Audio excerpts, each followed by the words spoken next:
All right, live and direct coming at you correct here on the Cogentivist Chronicles live stream here today, talking about, well, TNCs, Transportation Networking Companies, otherwise known as ride sharing. I'm your host, Bobby Sage, here today, and I hope all is well with you and good health and prosperity and all that good stuff. So we're just going to get started. I actually have a guest today on the program. He operates a channel on YouTube called Ride with Peterson, RWP, Ride with Peterson. You could find him there, hit him up, subscribe if you would like. And he puts a lot of good content up there, and it's somebody that I actually happen to know personally. I have known for a lot of years. His name is Ulandsey Peterson. Ulandsey, are you there? I'm here. All right, man. Good day to you. I hope all is well with you. Just wanted to kind of touch bases on a topic that I had learned about involving well, it was called. I ran across this video on YouTube that was posted by Atlantic Black Star, and it really caught my attention because it actually happened in Los Angeles, and it involved uniformed LAPD officers confronting an Uber driver after he exposes two undercover cops who were in the neighborhood. So I actually would go ahead and with you here, Pete, I want to play this first. It's only about 2 minutes. Are you familiar with the video that I'm talking about? Three drivers nabbed, or actually, I'm sorry, Uber entrapment. Hold on, hold on this 1 second. Hold on. Yeah, we're just doing this as an audio stream today. Let me pull up this other, the actual video that I actually am talking about. It's only about 1.5 minutes. And hold on 1 second. All right, we'll get it together. I'm gonna go ahead and I'm gonna play the audio of this video that can be found on YouTube at the Atlanta Black Star page, and I wanted for Pete to kind of touch in on it since he has worked and currently is working as what you would call a TNC or Uber driver. What would you like to categorize it, Pete? I'm a rideshare driver. Why complicated? I drive the rideshare. Okay, how long have you been doing it? I've been doing it for 3 years now. Wow, when did I start? I'm just thinking I'm gonna be 48 years old next month. Um, wow. Literally on the top of my head, I always knew when my first ride was, and my first ride was April of 20. It was 3 years ago in April, so Okay. it'll be 3 years. Okay. Now, have you had any prior experience in the transportation sector? And if so, what? I mean, and what brought you to this line of work, so to speak?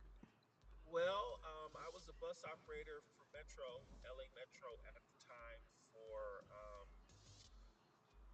for 5 years, Okay. um, and I was fired for the second time from my job with Metro, and I decided to look into Uber, rideshare, Lyft. I originally applied to be a driver with Lyft, but they did not accept me at that particular time because I actually lived um, about a mile south of Interstate 10. Okay. So I was like, wow. Um, Applied for Uber. They approved me, but I sat on it for a month before I actually started driving for them. Okay. Um, so my first ride was taken on April 3rd. I have to go back and remember the actual year, Hmm. um, but because right now I have a brain fog right now with the time because I'm freaking out over being 48 years old. So, That's completely but I understandable. but I've been doing this for 3 years. I was with Metro for 5, and I was devastated when I lost my job with LA Metro. So, I still have my commercial driver's license. It's a job that I do miss, but going back to the organization at this point in my life, that's not going to happen. Okay. Now, have you? Now you're probably going to hear me cut in and out because I'm only turning down my volume to go ahead and give you emphasis, so that way you'll have the floor to speak. So just letting you know, if in Okay. case you don't hear me verbally make an acknowledgement or whatever, it's just that I'm turning the volume down just so you can be Okay. heard. Have you seen this? We've had a chance to kind of discuss this offline a little bit, just briefly. But have you had a chance to see this video I'm referring to from Atlanta Black Star Uber driver exposes undercover cops trying to trap Yes, other people? I watched the video. Okay, what was your we'll get into your impression of it after I play it. Let me play the audio of this particular video, and it was posted on the 12th on YouTube at Atlanta Black Star. I'm having a brain fart myself, brother. All right, Yeah. let's go with it here. Here we go. And these two people are the two individuals that entrapped me right here, and they're trying to do it right now. They're trying to get every other Uber driver. They're trying to get every other Uber driver and Lyft driver right now. It'd be dope if I could catch one. Look at them, waving people down. The woman said that she didn't have a phone, or no, she said that her phone was,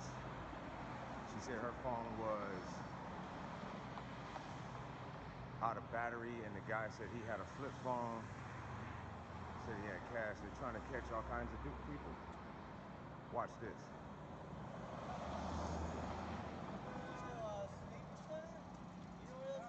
Hey, brother, those people are undercover cops. I just got a citation for this. Oh, really? Yeah, they trapped me. Yep. Good job, guys. I see y'all in court. Oh, I thought your phone was dead. Oh, your phone ain't dead no more, huh? Your phone ain't dead no more? Yeah, I didn't take nothing from you. I took nothing from you. All right, I took nothing from neither one of you people, and you know I didn't. You know I didn't take nothing from you. Oh, I'm not harassing nothing. No, I'm not harassing anything. Y'all entrapped me. Good job, guys. Good job. Good job. Oh, now look at this. Look at this. Beautiful. What you mean, how am I doing? I just got trapped, and I just wanted to stop somebody else from getting trapped. That's all. So how can I help you today? You know by doing this, you're interfering with an investigation. I'm not interfering with no investigation. Yeah.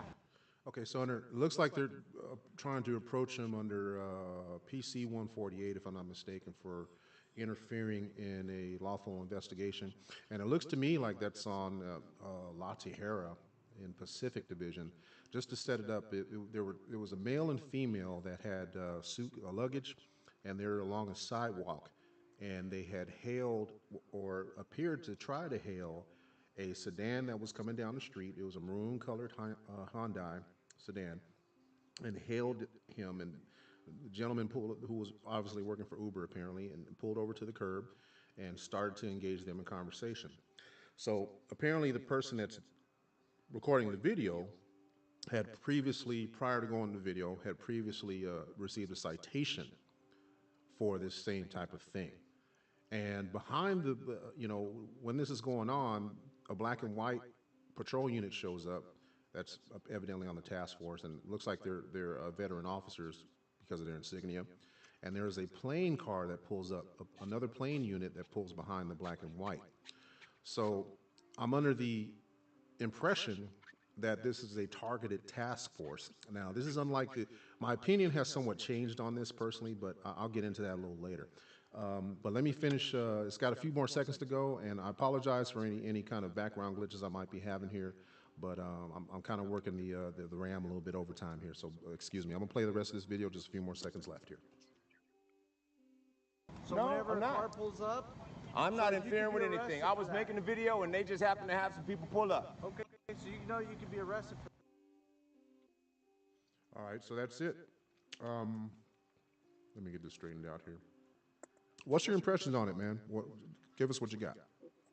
Well, first of all, the Uber driver that was recording the incident,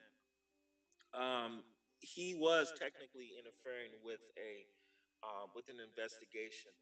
Um, and they could have arrested him on the spot. So if they didn't arrest him, they did him a favor by not arresting I agree. him. I agree. Yeah, they basically what's going on is this: in the in the user in the agreement that we sign to be an Uber driver, it specifically says that we are not to pick up street hails. The only rides we are supposed to process are rides requests that come directly through the app. Um, those particular officers, they are on a special task force because the taxi cab industry pays them to enforce the law. Because what happens is you'll taxi cab drivers will be driving down the street and they'll see people waving down Uber and Lyft cars to get rides to go wherever they need to go. And the taxi cab industry already feels that Uber is the enemy because the rates are so much more cheaper. They feel, and the public feels they're getting a better ride from Uber anyway, from Uber and Lyft drivers anyway. The cars are new, Okay. they smell nice. Um, you know, the drivers, they feel they can communicate better with the drivers. They feel they have a safer, more comfortable ride. But really, the big deal is customers choose Uber and Lyft because the rates are just cheap when it comes down to it. You have some people that still stick with taxi cabs, and those would be the people that need a cab, that need a ride that processes cash. They want something that's a street hail. They prefer dealing with taxi companies because of the insurance. Taxi cab driver may be better at navigating the city than the new Uber driver because they're not dependent on software to get them around town. Um, they need to be driven in a certain way, and taxi cab drivers are not afraid to drive aggressively or assertively in order to get them where they need to go. There are just a lot of benefits of taking a taxi cab, but for the most part, the average person today is taking rideshare, and taxi cab companies don't like it. And they especially don't like it when rideshare drivers do not stay in their lane. The rules have been set up by the California Public Utilities Commission, and each brand of service has their lane to stick in: rideshare, taxi cabs, limousine companies, public buses. Right. But rideshare wants to obliterate all of those lines, and they want to be the primary source of transportation for all members of the public. And people rightfully have a problem with this. And so, hey, the taxi cab industry, um, they're like, hey, we need to pay the police departments to enforce the laws that are on the books. Um, Rideshare drivers, from what I have understood and what I've gathered, many rideshare drivers do not take the time to read the terms of service. You know, Uber doesn't spend the time to really truly educate the drivers on everything that matters when it comes to doing the job. Yeah, they give us a test to do to take care of going to LAX and whatnot, and we may review um, the rules every once in a while or so. But for the most part, because the rates are so low and the compensation is so low for what the drivers get, if a driver sees an opportunity to get a cash fare, some drivers would be willing to take the chance. And so these particular officers, what they did was they used a common tactic.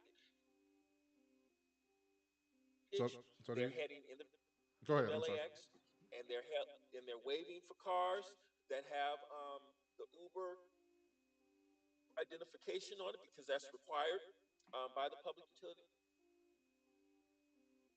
By the PUC, the Public Utilities Commission in California, by the CPUC, right? Can you hear me? Yeah, yeah, you're there. You're there. Hello. Yeah, you broke. Okay, yeah, I had an Go, incoming call and I had to get rid of it. okay. They are they're hailing these cars specifically so that they can be cited for violating the law. The driver was not entrapped. He was not, but he was targeted, and there's a difference between the two. Basically, what happened was the driver who has decided to film the video. I'll tell you this: this particular video, in my opinion, it cuts both ways. One, he did a public service by videotaping an actual situation in place and stating what happened. If anything, it's a great education tool to tell other drivers out there what not to do because the enforcement is real and Right. you can get a ticket. Secondly, it was clearly shown that within moments of the driver coming up on those police officers, he had those cops had backup. Now he's lucky because see they could pull weapons on, and it could have turned out a lot more tragic than what it is right now. Well, that's true. They could have definitely prone him out and Yeah, and felt that he was a threat and of course. and redeployed. And the reason why I know this, Pete, of course, is because of my past background on field patrol and working in law enforcement, having a tenured experience. So a situation like that, and you're confronted, and you're actually doing a police operation, and someone comes up to interfere, you don't have a right to necessarily impede in that. You just don't. That's right. And the thing is, if the person had been more agitated, we'd have been looking at this in a different way. It would have turned out a lot differently. I agree with you on that, definitely. Hmm. And fortunately, and I do agree that this was a means of educating the public and letting them know that, yeah, they're out here, they're doing this thing, and this is the reason why. But yeah, I've kind of had to backpedal on what I felt was entrapment, because now that I've had a chance to review it and really think about it, and even talking with you about it, being out there Hmm. and tempering it with my experience, my past experience, this is not necessarily a case of entrapment per se. But I'm not trying to diminish the poster and the fact of what they posted. It's actually a good learning tool, a learning moment for everyone, I believe. I mean, especially if you're wanting to involve yourself in that type of work. Yes, that's right. I um I looked at the video and I'm like, okay, you know what? On the face of it, the driver who was cited, he was wrong. But at the same time, it's a great service that the video is online. The reality is this: rideshare drivers are not to accept street hails. We're not supposed to accept cash cash compensation for the trip. Basically, it's not even about accepting cash. It's simply about accepting street hails.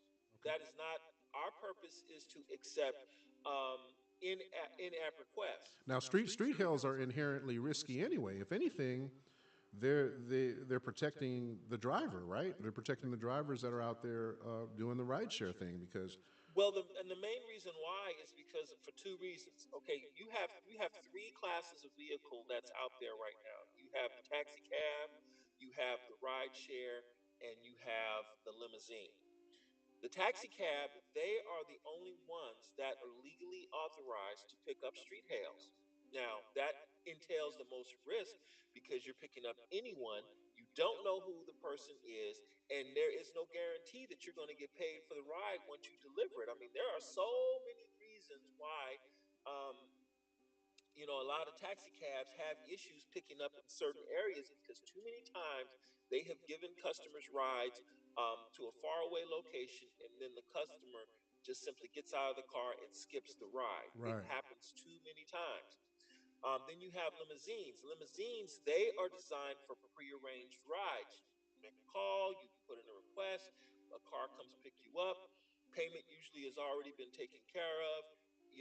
It's a nicer, fancier vehicle or so. On demand ride share is specifically that everything is self-contained in the app. It solves a lot of problems with payment, with tracking the trip. But the main reason why you don't want to accept a street hail is, what if you're involved in an accident as a rideshare driver?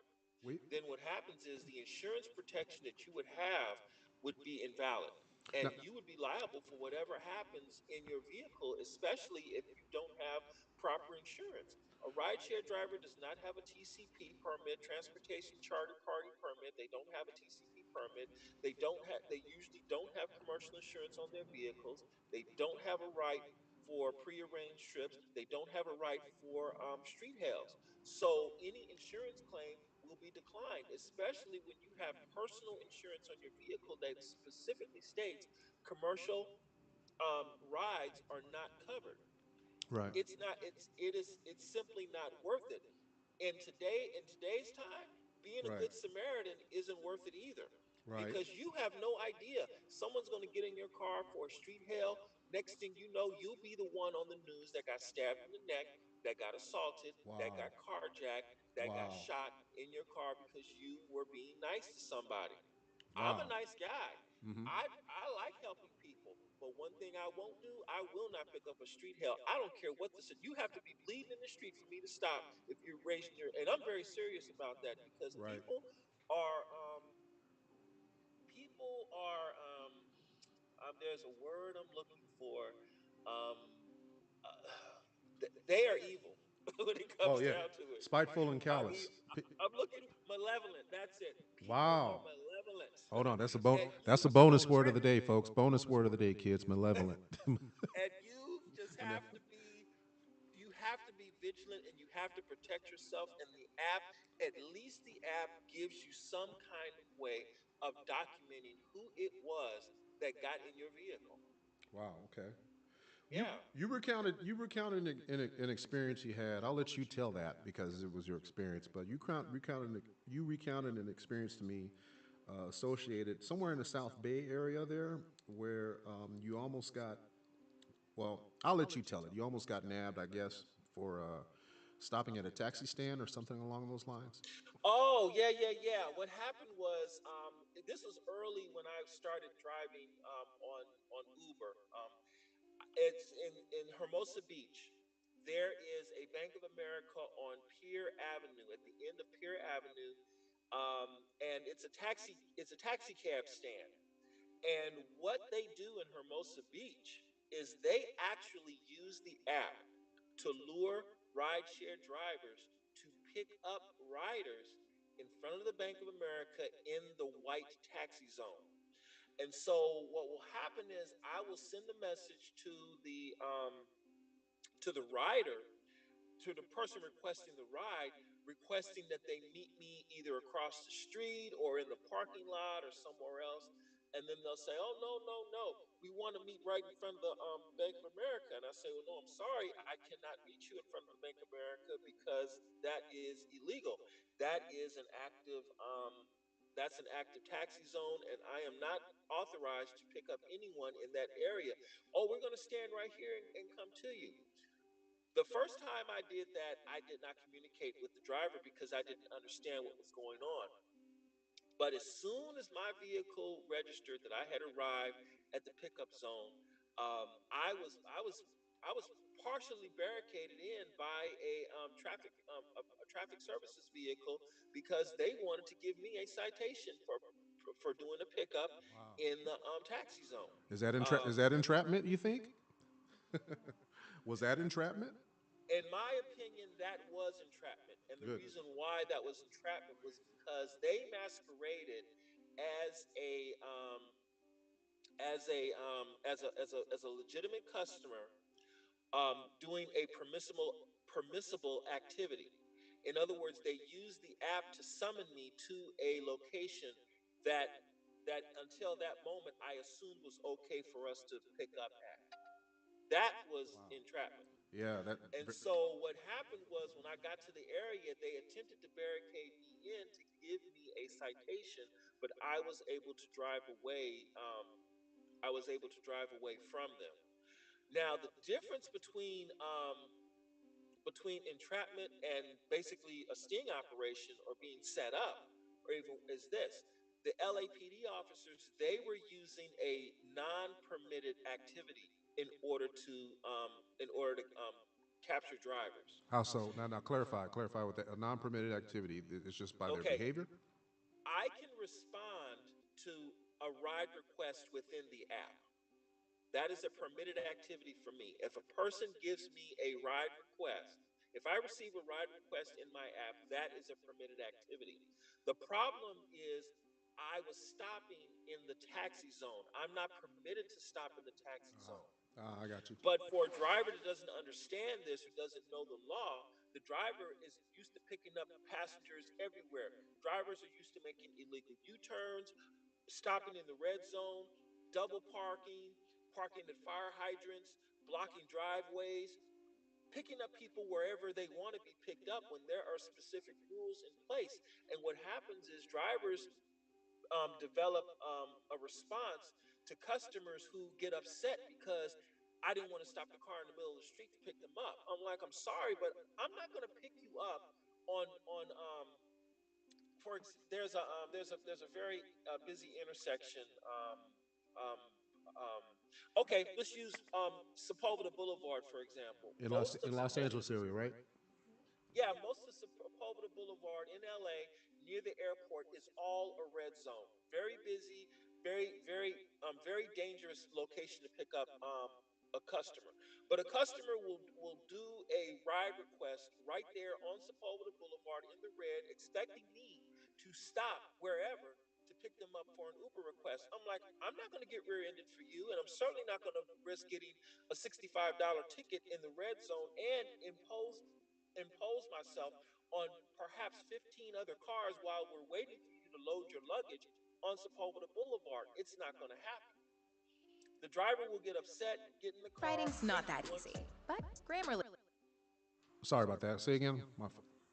the passenger will get upset, rate me 1 star for not picking them up exactly where they wanted to be picked up, and it will be a bad ride the entire time. The money isn't worth it. Here's another example, and I got into a really ugly discussion with a particular person that kept drilling in my head how wrong I was about trying to pick up a customer at the corner of Third Street and Edinburgh during rush hour. I was in the BMW at the time. A customer made a request for me to pick her up on eastbound Third Street and northbound Edinburgh.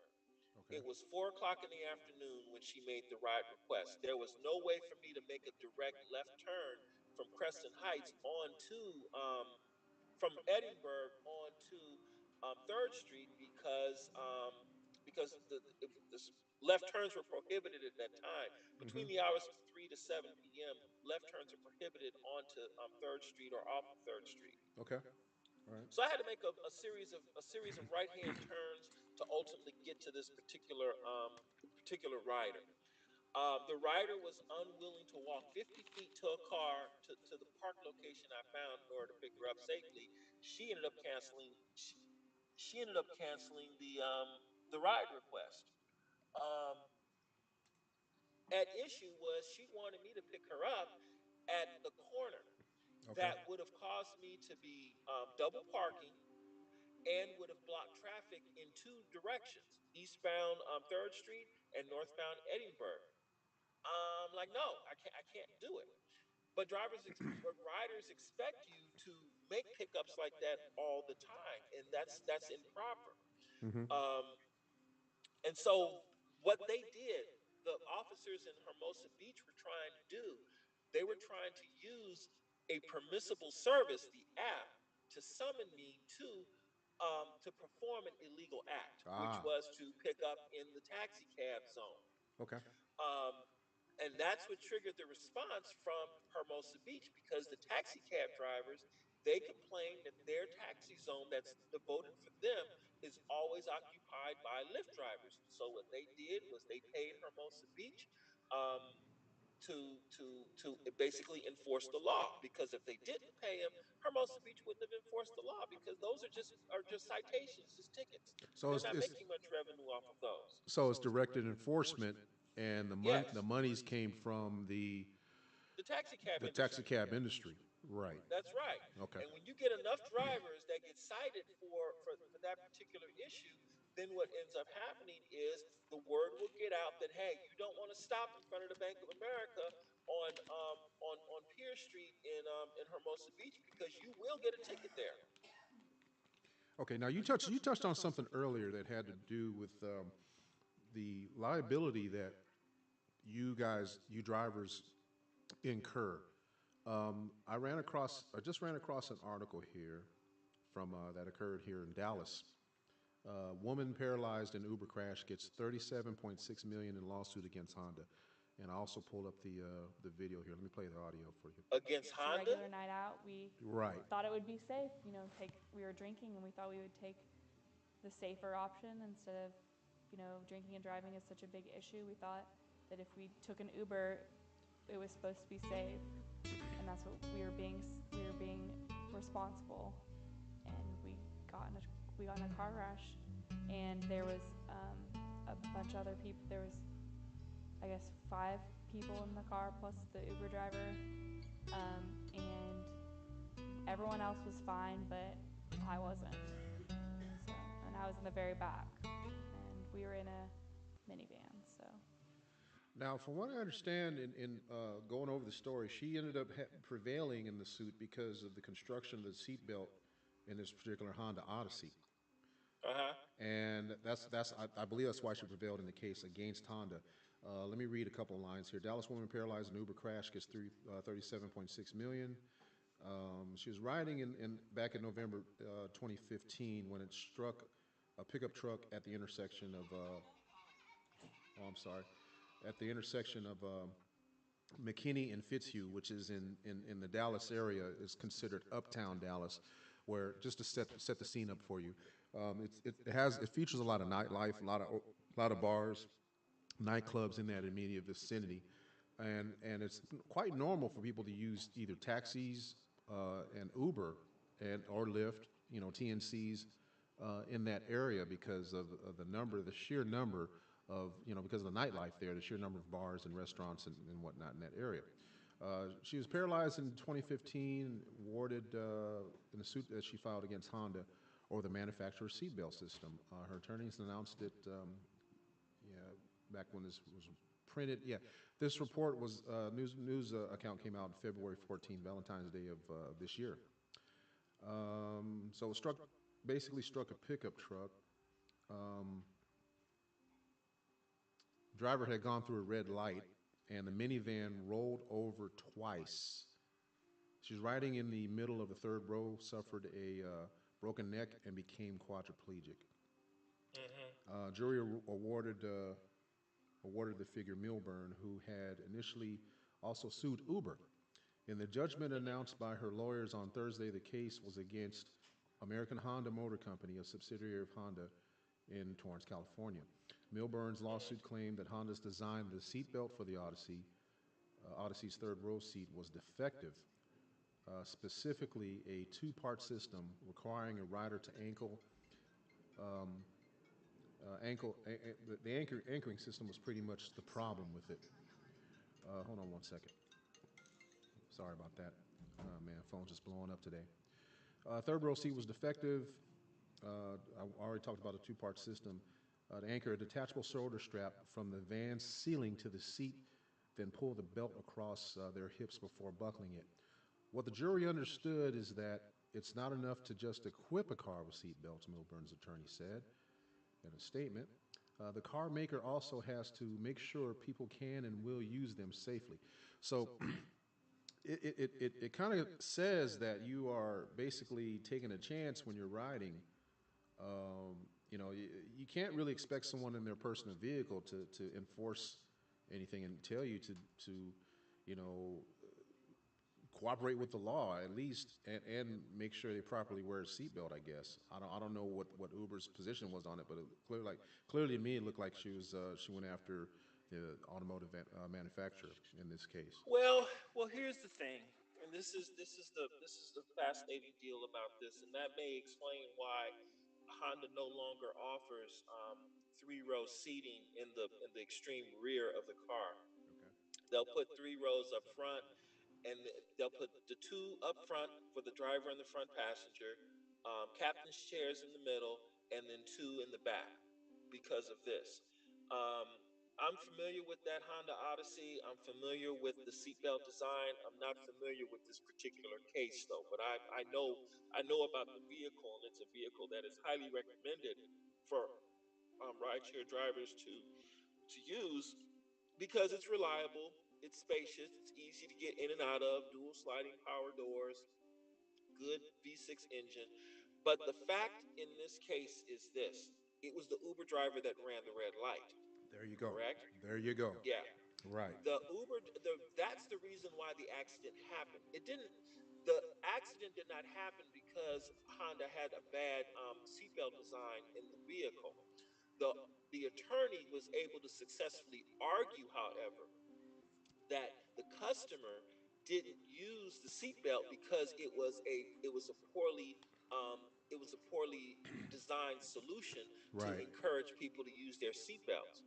You know, people get in the cars all the time and don't use seatbelts. That's The right. driver is the one who ultimately is legally responsible for everyone making sure they're properly seated, because the driver is the one that could say, okay, if you choose not to use seatbelts in this vehicle, I cannot transport you.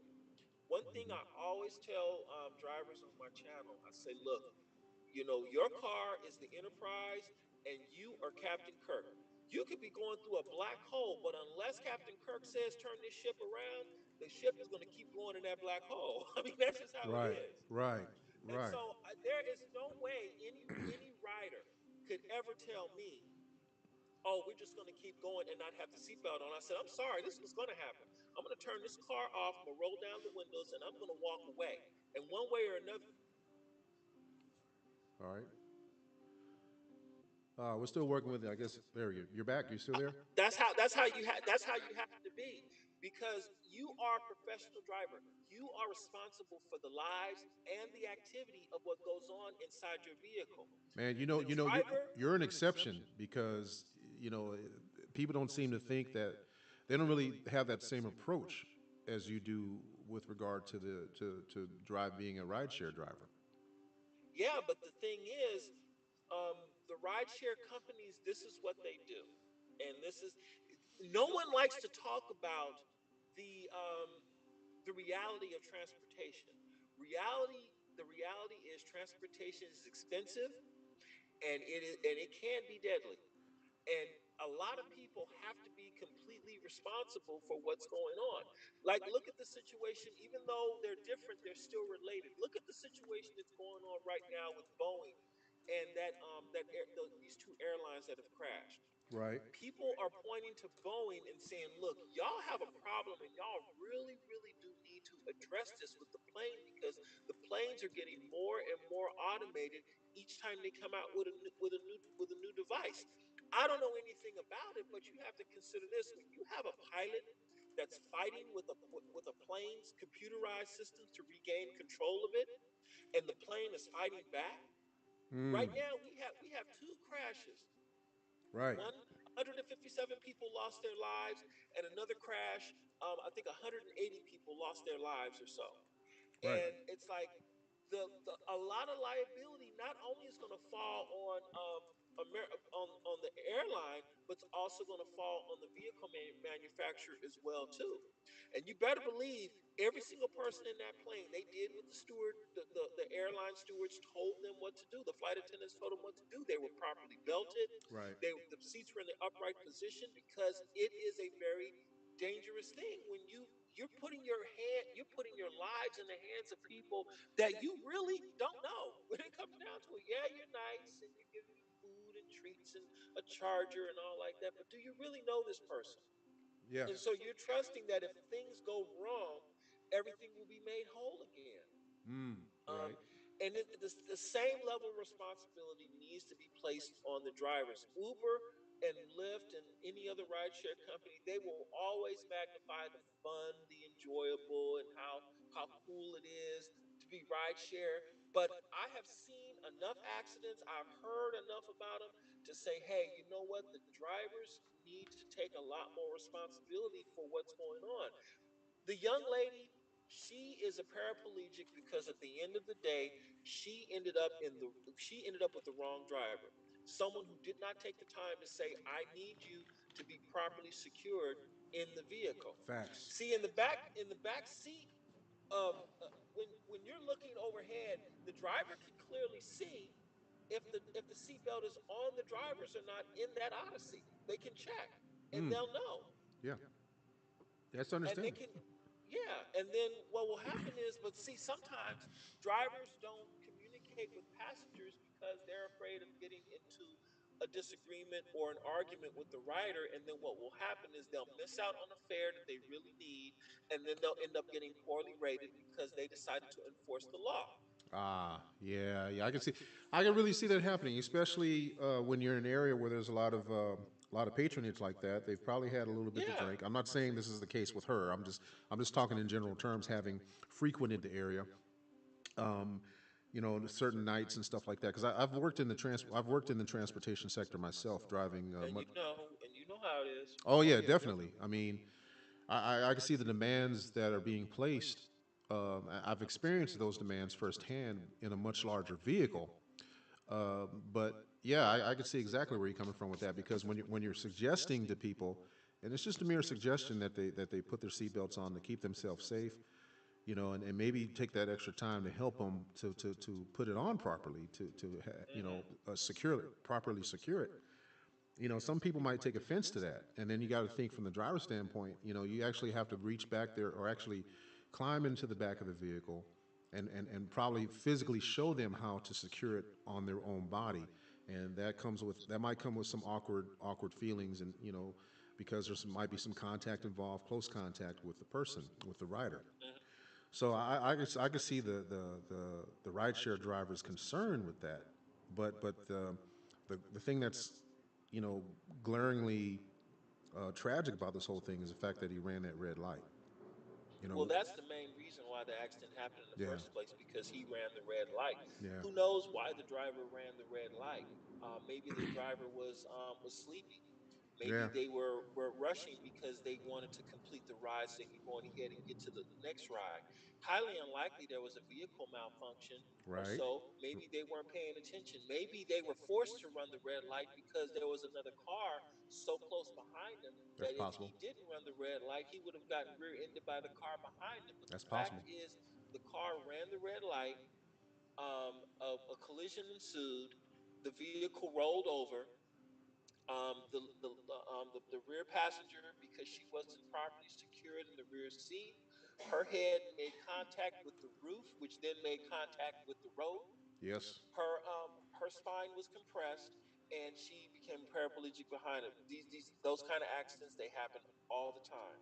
No. Hmm. And you know, the thing is, when you look at the design of the vehicles and you figure out what's going on, you know, more than likely what probably ended up happening in court and why they decided to go after Honda doing this was because they had put so much emphasis on what the rider didn't do Yeah. when she was in the vehicle, and then Right. they decided, you know what, we're going to put blame on the driver because of what they did.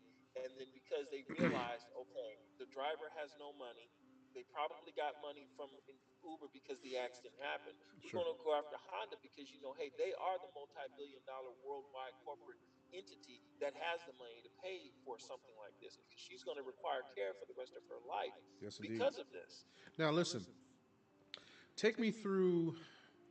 Well, take me through a couple things. Take me through what your average day is like, and also let me know how competitive. Let us know how competitive it actually is out there in this industry. Is this an industry that you see a lot of, you know, competition in? Is it really difficult to do? I mean, what are your takeaways from having done this as long as you have?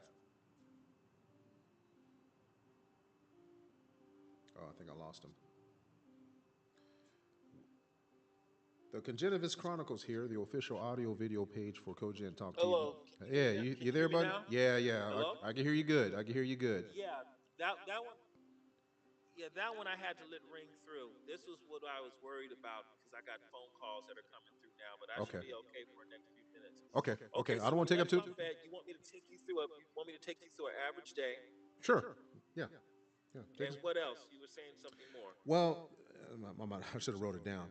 Just take us through an average day and take us through some situations that well, is it competitive? How competitive is it? I mean, is it really that crucial? I mean, and you can let us know the benefits of what you're doing and what benefits you've seen of it. Let's, you know, basically just try to show us the positives, just from your standpoint in doing this as long as you have. Well, there's really only one true positive of being a rideshare driver. You know, I have several. because I do it more for personal reasons than for necessity at this point. But the number one reason why a person would want to be a rideshare driver is because you have complete freedom of your time. I can work any 12-hour shift that I choose, and I can generate the amount of money that I want to make. Right now, my goal is $250 a day, and I'm successful in doing that when I work 12 hours. Right now, it's 11:03 Pacific time. If I start picking up rides right now, by the time 11:03 p.m. approaches, I will have made $250. I can choose to work one day a week. I can choose to work 7 days a week. I can choose to work 12 hours on Uber, and then I can turn off Uber and I can do another 12 hours on Lyft if that's what I want to do. Um, I can I the most valuable thing any person has in their life is time. And what you do with it determines the quality of your life. When it comes down to it, it determines everything, how you do your time. Driving is a passion for me. I love to drive. It makes it even nicer for me that I can get paid to drive. Hmm. One of the things I can do is if I wanted to make a trip to San Francisco and I wanted to get paid along the way from LA to San Francisco, all I have to do is get in the car, start making drives going northbound. And eventually I'll get a ride request and someone's going to want to go from LA to San Fernando, then from San Fernando to Valencia, then from Valencia across the Grapevine to Bakersfield, Bakersfield into wherever, and I can make the trip. It'll be a long trip, but I used to do it all the time. From San Diego to LA, I would pick up trips in every little town between San Diego and LAX. Well, Got it sounds to me that yeah, you got a formula that works. yeah, it's great because you're taking a mini vacation while you're doing something you love and you get paid. And then the great thing about it is because I get paid by day, because I get paid by the day, Uh huh. um, instantly, I'm not tied to a desk. I'm not tied to a particular living situation. Right. I can make enough money to pay for any hotel room that I'm willing to pay for, and continue on. Have a couple of days worth of clothes in the car, and literally live a truly mobile experience. The the the big downside to rideshare, and there are two major downsides. Number one, the rates that drivers are paid is below what they really should be, because you, like, for example, I bought the car that I have now on December 5th, 2018. Okay. It's now what, March 13th, Yes. and I have 13,440 miles on this car. What? You're racking up the miles there, buddy. Racking up the miles. I mean, at the rate I'm going right now, I'm doing about 250 to 300 miles a day in this car every time I drive. I fill up for a tank with a tank of gas every day. I spend about $40 on each tank of gas. So the fuel cost is expensive depending on the vehicle that you have. Um, you have to pay higher insurance because your mileage is higher. Hmm. um, and you may not have the time flexibility to Hmm. do certain things because you have to drive so many hours in order to make a certain amount of money. Okay. Okay. um, some people don't have the benefit of living in the area like I do. Los Angeles is a vast area where a considerable number of people live between LA, Orange County, San Diego, Riverside, San Bernardino, Hmm. um, Ventura, and Santa Barbara County. I have nearly 20 million people I can give rides to. Wow. That's a huge advantage for Yeah. me. That's Got a lot of good way to look at it, though. Really, you got to. got a lot of people. So when you speak about competition, really there is. I don't consider this a competitive job per se. This is a job really where you just simply have to have tenacity. Okay, that's key. Tenacity. You have to be willing to sit down and put in the work in order to generate the income necessary. Structure your life so that you get proper sleep, that you get proper exercise, that you have a good balance with, socializing and communicating with people. Treat this as the business that it is. Follow the law so you don't get in trouble. If you have a problem with a customer, you can always blame it on the customer. You can either blame it on the customer Mm-hmm. or you can blame it on the law. It ends all conflict because, bottom line, if you violate one of those two issues, that will impact you as being viable on the platform. Okay. You have a lot of independence. There are things about rideshare I don't like. One of the reasons why I drove the BMW was because I earned a lot more money and it helped me filter out riffraff because there weren't too many people out there willing to pay $2.35 or now $2.41 and 35 cents a minute for rides in a BMW 7 Series. So I've got to be a little more on my feet with this Jeep that I have now because everybody is taking an Uber X trip, but making am I making comparable money? It's a little tougher to make the money in the Jeep than it is in the BMW, but it's I'm doing it. Hey, listen, let me interject one more time, and I know you probably don't have a lot of time left here, but why don't you let the people know where they can reach you, contact you, and whatnot? Put yourself out there. I need to step away from the console just a second, and I'm going to go ahead and let you do that. So you go ahead and do your thing real quick. I'll be right back in about 2 minutes, but you probably just need less time to go ahead and tell people what you're doing. I already posted the link to your YouTube page and everything. Let people know where they can reach you out there in the greater Los Angeles area and Southern California for any of your rideshare needs. Well, everything is basically online now. You can go to my YouTube channel, which is youtube.com/ ride with Peterson.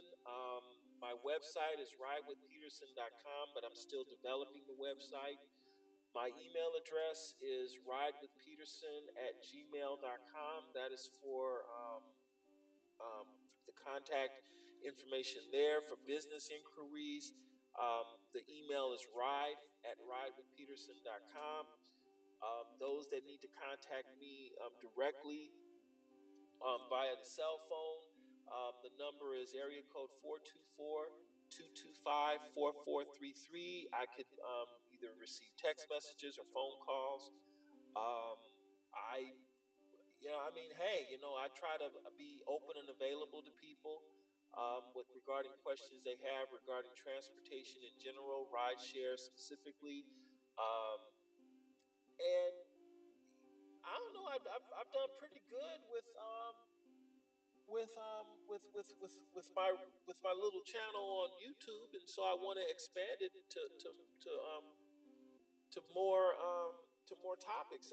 Speaking specifically about the transportation industry in general, because transportation is a passion of mine. I really enjoy talking about it, explaining a few things. Driving has been in my life since I was 15 years old, um, and it will be in my life forever. Uber and Lyft, they talk about eliminating car ownership. That's not going to happen with me. I'm always going to own a car. All right, just letting you know, I mean, just letting you know I'm back, buddy. I'm sorry okay. I had to step away for just a second. Uh, let me tell you something. If you do work out and you go to the gym on a regular basis and you consume a lot of water like I have, I'm actually looking at about a gallon and a half that I consumed today. Make sure that you schedule a podcast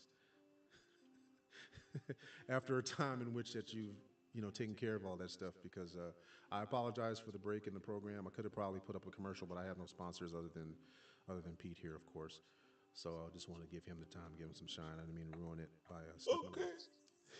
I completely understand. One of the big issues of being a rideshare driver is finding places to go and relieve yourself. That's hard.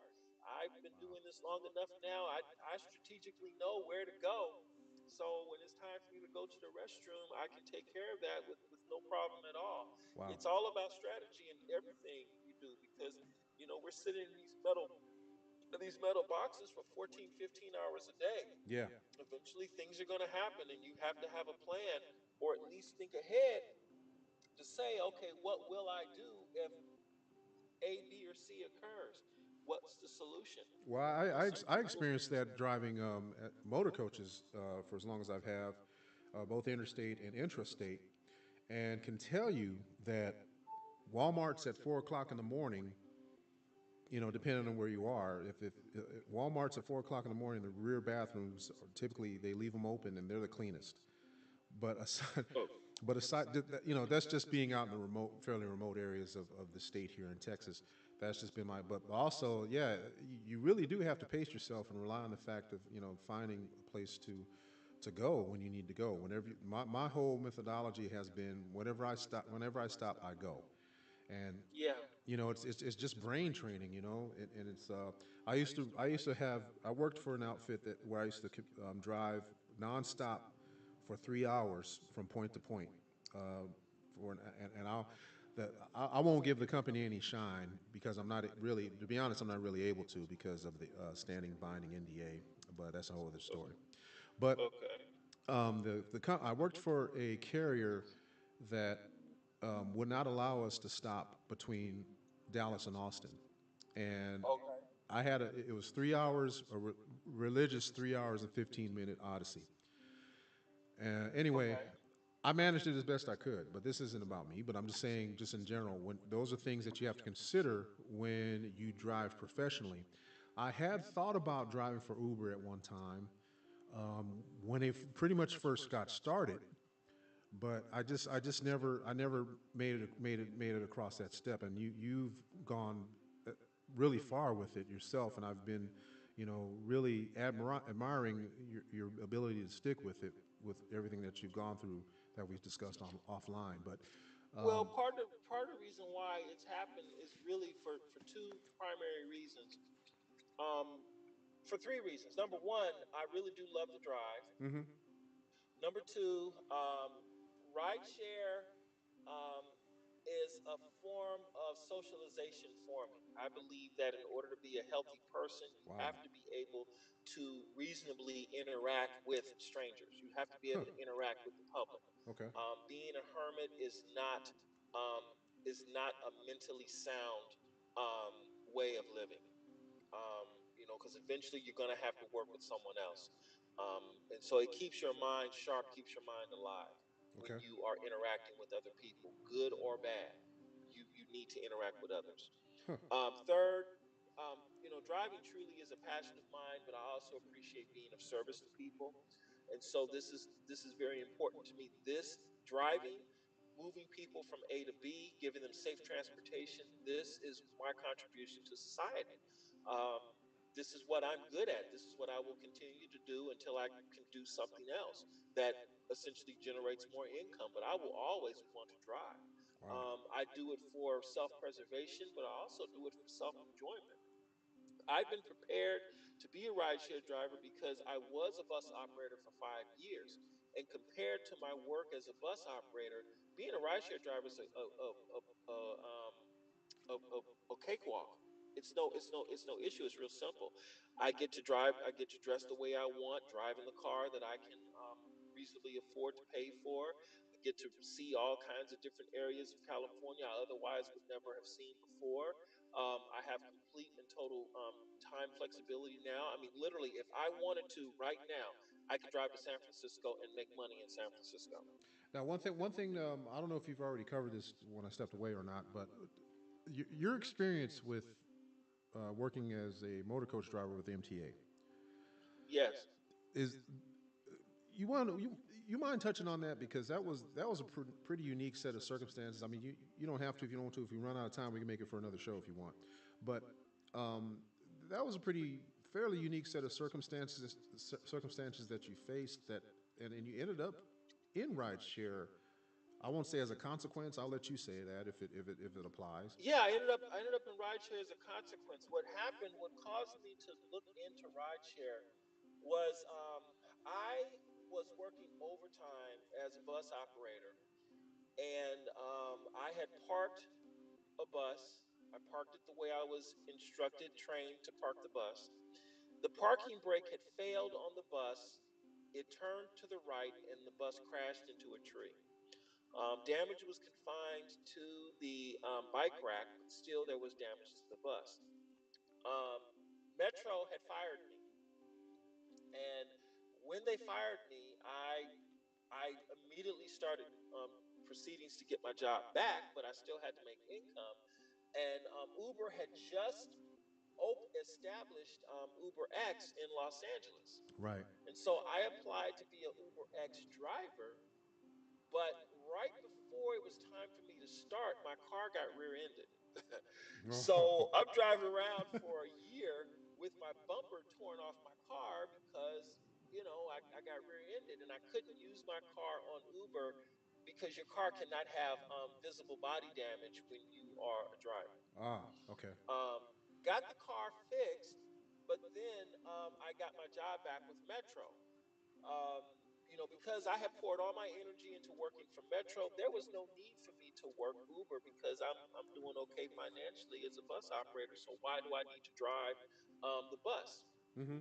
But then a couple of years later, I was assaulted on the bus. A guy sprayed pepper spray in my face because he was upset that I had boarded a disabled patron and took too much time doing it. And so I told him he had to get off the bus because he threatened everyone with pepper spray, and he ended up spraying me. Mm. Um, Metro decided to terminate me because I was suffering from PTSD, didn't realize it. I was showing up to work late. And so rather than work with me, Metro let me go. Um, I was, to say I was devastated is an understatement because what they did to me was they really hurt me to the core of my soul. They really did because I had planned on going to school. I wanted to be a manager, a supervisor, a manager. I wanted to run one of the divisions, and I wanted to retire as a transportation professional, Mm-hmm. someone who worked for the Los Angeles County Metropolitan Transportation Authority. Mm-hmm. It carries weight. You Yeah. felt good stating that you had a great job, Right. but the bitterness was so strong.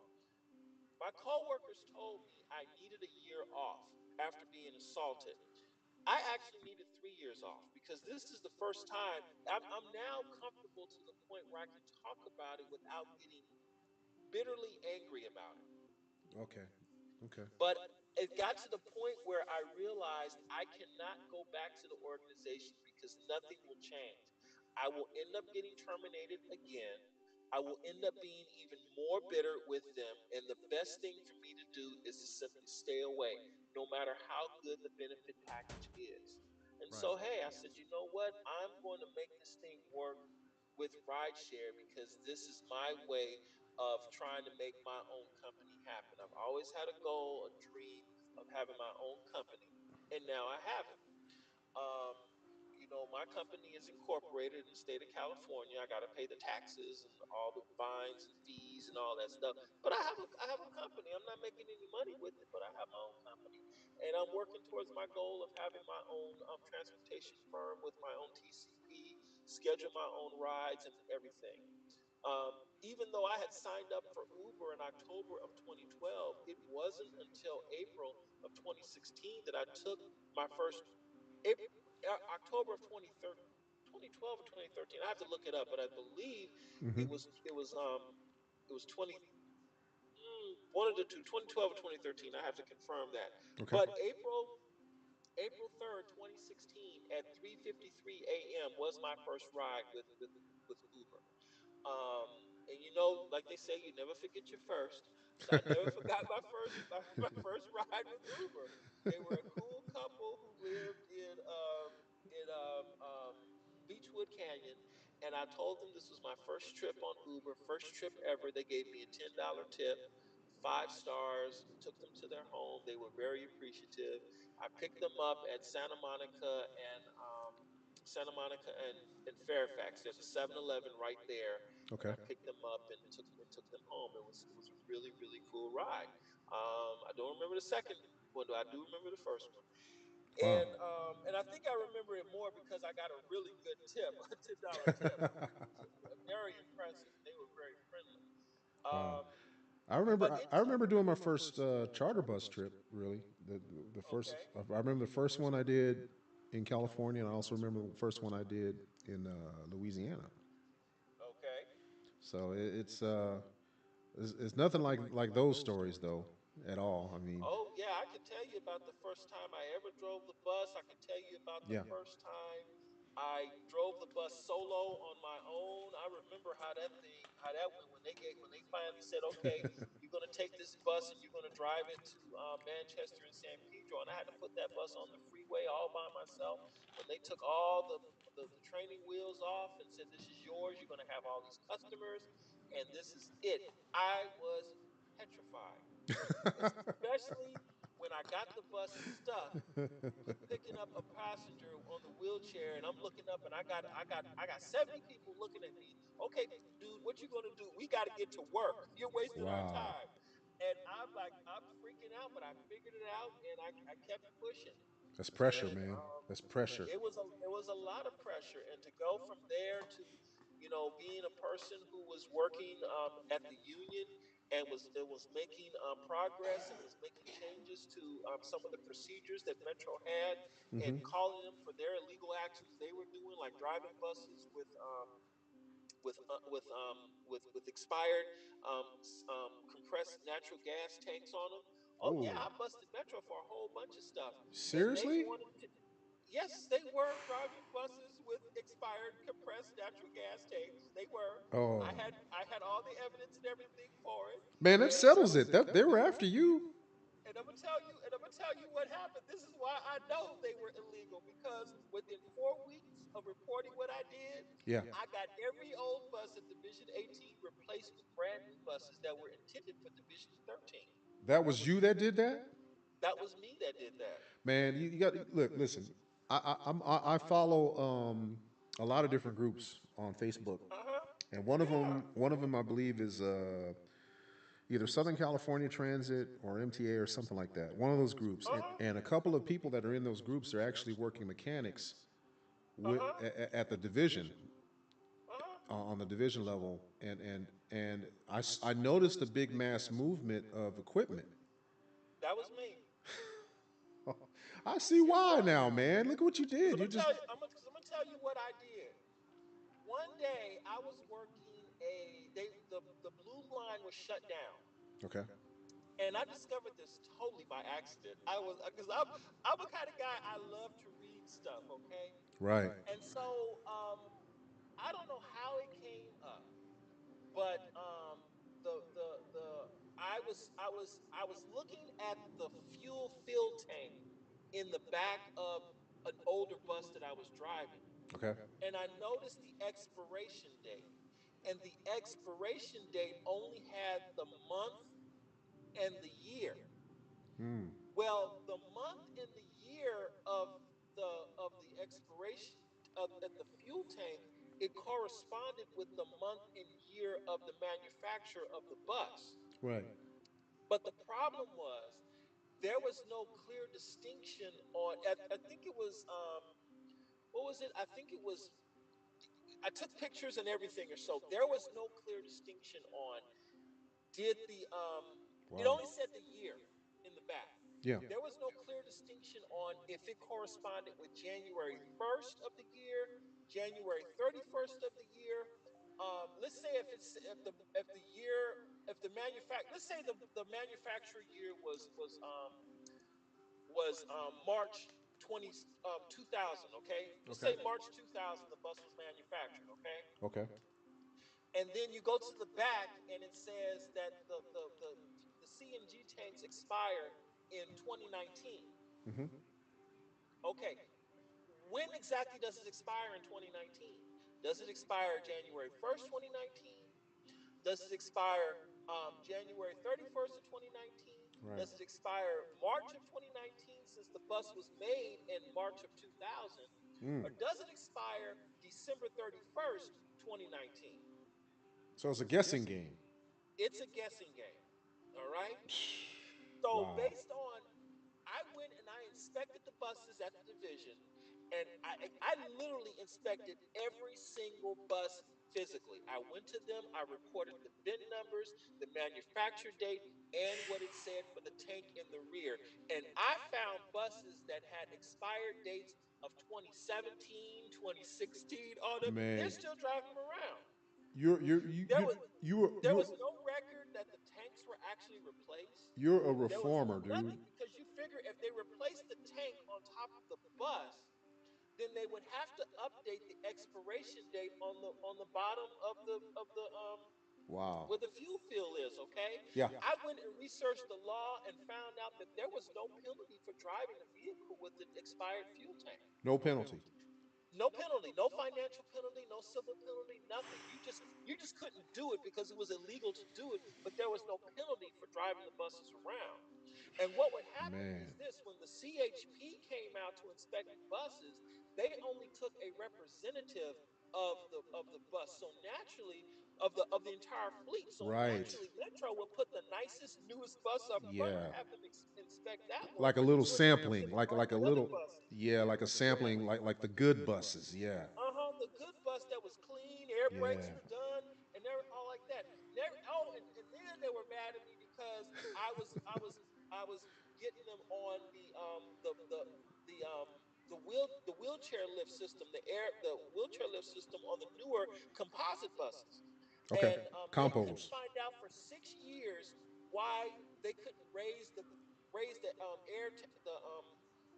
front suspension on the buses when you kneeled them. When I told them it was an ADA violation, it was $4,000 per violation. All of a sudden, a month later, they found out, oh, the reason why we can't raise the buses is because the valve was set to zero when it was manufactured, and it really should have been set to 30 psi or something like that. Metro didn't want to spend the money to go in and manually change all those valves. They And did. so the bus operators are left out there having to fuss around with the bus to get the buses raised so they could drive them. Okay. Yeah, but the buses that got changed, what happened was when I exposed what those compressed natural tanks were and what was going on or so like that, within a month they replaced they had 40 brand new buses at Division 13 that was under construction at the time because they wanted everything to be brand new for this brand new division. They moved those buses from Division 13 and put them all at Division 18. Man, you. It sounds like you uncovered something, man. Let I me. did uncover something. And they're like, "Oh no." And see, the problem was with me, I was naive enough to believe that Metro would take care of me because I was a good bus operator. No, they threw me under the bus and under the train and got rid of me. And Man. what happened was it hurt me so much. Here's how sinister it was, okay? All right, let me I was stop you one second. I'm going to end the live stream for our listeners today, and I'm going to keep recording. I will be posting this, the rest of this in its entirety. I'm going to cut the live stream at about hour and 15 minutes, and I'm going to keep recording this, and I will post the recording at a future date soon. Actually, probably whenever I wrap this up. Thank you very okay. much for tuning in today. Hang in there with me, Pete. We're going to keep recording and keep on going because you're on to something. All right, that was my friend Ulandsey Peterson, Ride with Pete, RWP. You can find him on YouTube. I also put the links in the description so you can get in touch with him if you're in the Southern California, Greater LA area, and need someone for your rideshare needs. I'm the Cogentivist here, Bobby Sage, and let me go ahead and cut the live stream. We're going to keep recording here today.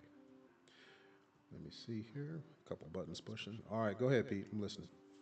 All right, so this is what happened. I was known as Mr. 200 at Division 18. Mr. 200. I'm about making that money because it was out there. Ah, okay. Come to work, you work, and I had the longest assignment at Division 18. It was on the line 117, 98 on the 117. It pays 11 hours and 51 minutes, which meant I got overtime every single day. I worked it.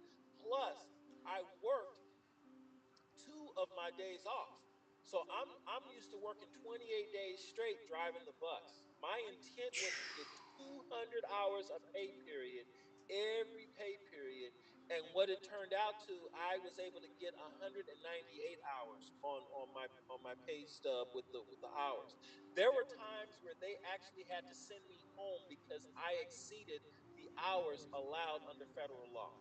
He said, "Oh, Peterson, we can't use you. We'd love to, but you're already 2 hours over. We have to send you home." That's crazy. But that's the way I worked Yeah. because I loved my job, I valued it, and I'm about getting paid because there's a certain standard of living I wanted to maintain. Well, and that's But and there's no fault in that because yeah, I remember seeing some videos. I think on the LA Metro on the Metro page, they were talking about some operators that are making in excess of 95, somewhere around $100,000, and you know they're actually interviewing the drivers, and it was I think it was yeah. like the recruitment page, and they were talking about how decent of a living that is, and how it can support your lifestyle. Yeah, when you're driving the bus, you're being of service to the community. You have a lot of people that call in sick. These senior operators have really good assignments. And I'm like, hey, I'm about making money. I believe me, I was a pig. I was a happy pig in slop doing that job as a bus operator because it was not stressful. It was the easiest thing in the world. I have full benefits, and I'm like, and there aren't too many jobs you can go to 40, 50, 55 years old. All you have to do is pass a health test and they'll put you behind the wheel of a bus, and before you know it, you're making $30 an hour, and you're driving, and then because you get the overtime, Uh huh. you're making even more money than that. I was one of those drivers. The supervisors had me number one on the list of who to call for overtime. They would bypass everybody else because I was easy to work with to say, "Hey, Peterson, we need you to come in. We need you to do a run for us." I'd say, "Give me the time and place." Well, we have a list of lines for you. Which one pays the most? Oh, well, it's line four. Is run 10 on line 40. Great, I'll do it. You will? I'm like, does it pay the most? Yeah, it pays the most, but you know how the 40 is. I said, I'll do it. I'm a master at the 40. And You're I did it. And they loved me for it because they knew I wouldn't fight them. I wouldn't call in sick. I gave them no problems. Control had took care of me whenever I had an issue because I knew how to control and manage my bus. Well, when I got them on those CNG tanks and got them on the ADA violation and got them on the horns not working and got them on the headlights not doing right or so like that, um, a gentleman from downtown and one of the senior operators at the division, they came and they took me to the side. They said, "Peterson, you're too smart. You need to watch your back." hmm Ah, I got it. It's okay. Everything. No, we're telling you. These are people that work for Metro for 30 years telling me to watch my back. But because I'm thinking, I'm doing the right thing because I'm part of the new generation of drivers now. I'm going to be okay or so. So Uh-huh. when I ran into a problem, when I got assaulted on board the bus, um, Metro had it out for me. hmm Bottom line, hmm they had it out for me.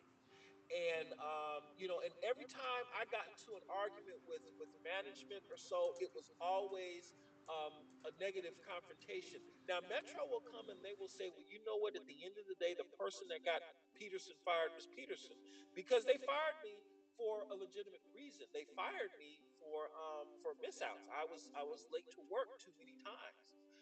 The contract clearly states that when you're late to work seven or more times, you will have a formal hearing.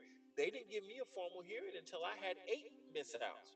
But what Metro failed to do was Metro failed to adequately take care of me when they saw that there was a problem with me. I was suffering from PTSD and I was not willing to acknowledge that. Metro had an opportunity to help me by saying, "Look, Peterson, you are a valued operator. We need you, but we also need to discipline you for what's going on. So, this is what's going to happen. We're going to suspend you for 30 days. You're going to get some rest and you're going to find a doctor so you can properly address the situation you're going through. Also, we're going to take you off of that assignment that you're on because it's not contributing to your health. When you get better and you able to appreciate what's going on and you can do this, then you can come back." Maybe what they did was they thought that by terminating me I would make up my mind on what I would do, and they say, "Okay, if Peterson wants to come back after being terminated, then he can come back and do his thing." The problem was it affected me in such a way I needed 3 years to figure out what I was going to do because every time I thought about it I got mad. Wow. Okay. Man. Every single time. This is what they did that caused me so much bitterness and anger. And this is why I know they had done something really, really wicked, in my opinion. It was malevolent, is what it was. There we go. That's our word for the day, right? Yes, this is the word for the day. I had everything set up. They pay you an extra 12 hours when you work on your birthday and when you work on your annual anniversary. My days were set up ideally because my annual anniversary is December 7th. So every time I work on December 7th, if I work during a day off, in addition to whatever my assignment was, I got an additional 12 hours. In my particular instance, I got paid for 24 hours on one day Really? because you take the 12 hours that I worked for you take the 12 hours I worked for the regular assignment that I had because it paid 11 hours and 51 minutes, and then you put another 12 hours on top of that. Okay. Okay. So I was making a ton of money on one day for working on my anniversary day. And then on your birthday, it's the same thing. All right. So I had everything set up to where I was going to work every single day between March 30th and I believe April 10th Okay. because my birthday is April 9th. Mm-hmm. Well, what Metro Coming up with a birthday here, decided man. to do, what what Metro decided to do was they decided to suspend me at the beginning of the pay period where it would have benefited me the most during that week. Okay. So they suspended me at the beginning of the pay period. All right. The Right. beginning of the pay period was they suspended me because they were going to do the investigation. So for that first week, I received no pay whatsoever. None. They officially terminated me. They suspended me on March 30th. Um,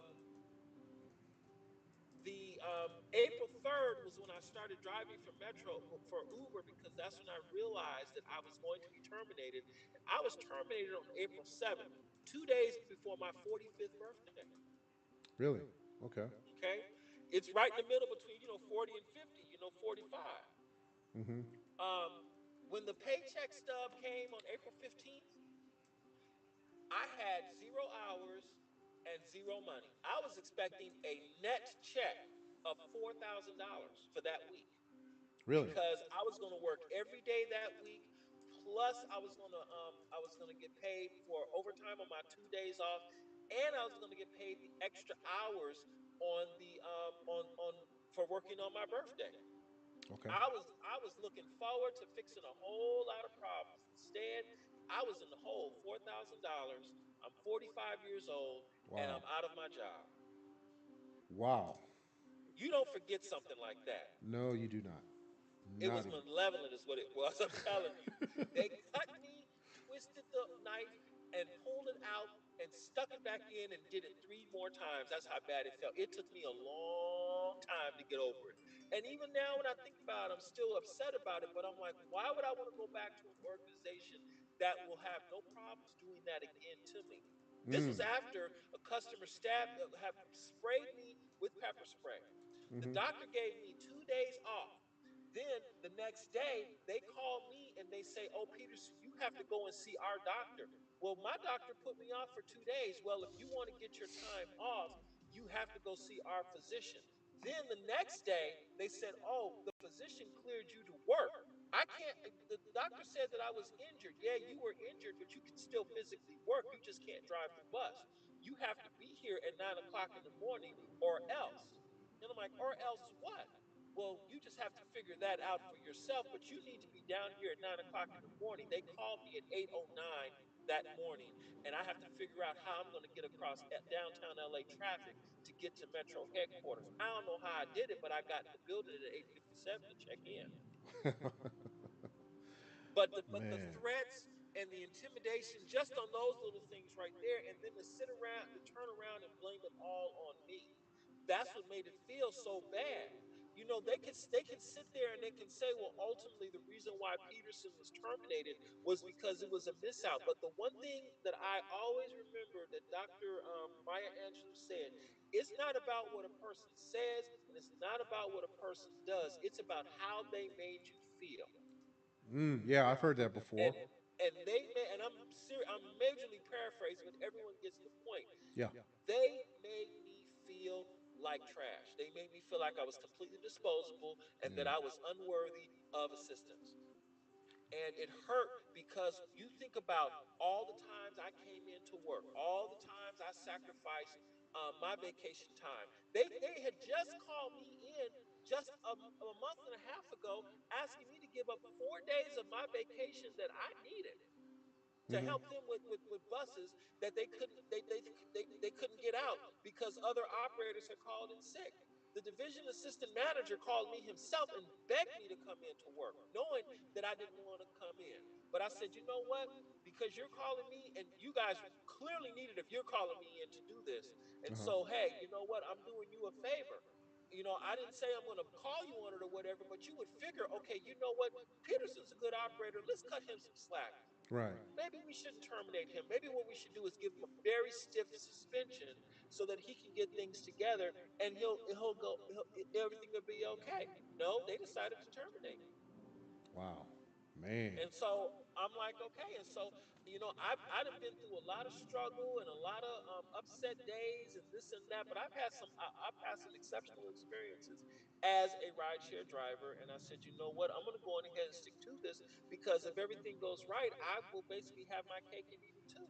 I will manage my time the way I want. I'll make more money and I'll be driving a nice car and I'll be the boss. Because when you're the boss, you never fire yourself when you're the boss. True. True. So I put all my eggs in this basket here. I created my YouTube channel. I got 6,200 subscribers. I'm making good income from that now. It's good, I've man. got people calling me, asking me for advice and tips and all like that because I'm going to put more into my YouTube channel so I can get it to 10,000 subscribers as quickly as possible. That's big. Everything changes when you get to 10,000 subscribers and then roll it from there. If I consistently make videos with my channel, I'll Hmm. pull $1,000 a month with my channel, and then just simply grow from there. Really, that's a potential. That's a potentiality, huh? Yeah, my best month with YouTube was $738, and that was with Wow. 4,000 subscribers. Hey, that's nothing to sneeze at, man. It's nothing to sneeze at. If you're consistent, you put out good videos, Hmm. you do effective tags, and mind you, my videos are as simple as they get. I mean, I do everything on the cell phone. Yeah, I've I don't noticed I that. don't I don't have any music. Hmm. My titles are super basic Yeah. because I can only do so much on the phone. I don't have any music in the background. I Hey, might I what, might do some titles or so like that, but what, I what, mean, hey, what but mostly is that a dig? Is that a dig here? Are you digging on me, man? 'Cause no, it's not a dig. It's not a dig. I'm just saying that I there are know. some channels that do some really elaborate things, Hmm. and I'm like, okay, that's wonderful. That's great. I haven't done any of those things. Right. I would love to do, a lot more expanse with the videos and do things, but I need a computer to make that happen, and that's why I'm going to say, hey, I'm going to pour a lot more energy into the channel because it is a resource for me. And I figure if I make a greater investment in the channel, then the dividends will come to me. I will earn more money Right. from it, and it's worth it for me to do it.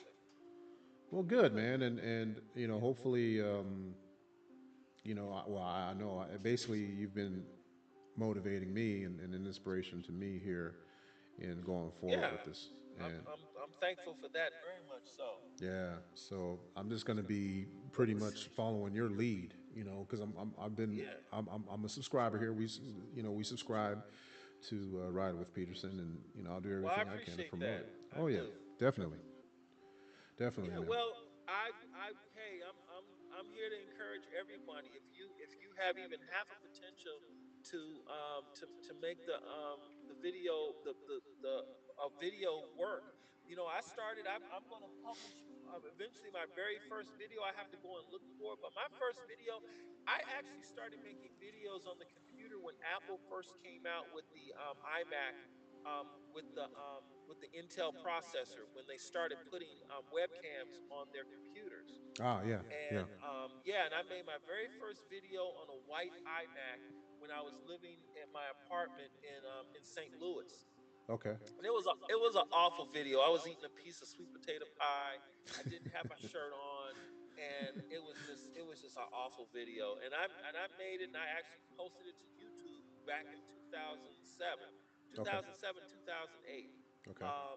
Well before YouTube is the moneymaker that it is today. Right. And when I made my very first video for Ride with Peterson, I was sitting in the car to get a tire changed, and I was thinking, what could I talk about? And I said, you know what? I don't hear anyone online talking about making a changing your oil, keeping your car properly maintained. So Yeah. I made a quick video telling people to change their oil in the video, uh, uh, change the oil in their cars. And then the next video was when I got the BMW, and I realized, okay, there really isn't anyone talking about highline services and how it works. And so I found my niche, and I started growing from there. And then other people started noticing me and looking at my videos and watching. But it wasn't until I got into the contract issues of being a rideshare driver that I really got noticed by a lot of folk, and people started saying, okay, this Peterson is someone worth listening to. And I Mm-hmm. started gaining attention that way. Mm-hmm. And it just grew from there. Now what I'm thinking about doing is creating a second channel. Actually, the channel is already alive. I just don't have any videos posted to it yet. um, I have the domain name. I'm working on Twitter and Instagram, but the channel is called Dear Peterson, and it's basically a general advice channel. Wow. Okay. And I just say, hey, you come to me. My tagline is simple: ask me anything, and I'll give you a response to it.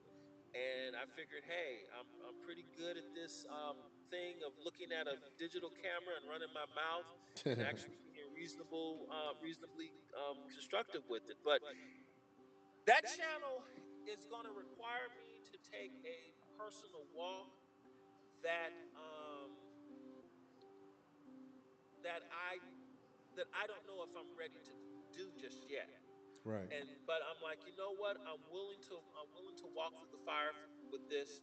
And eventually I'll post a video, and I'll get people. And the key is that channel will be driven by comments in the comment section.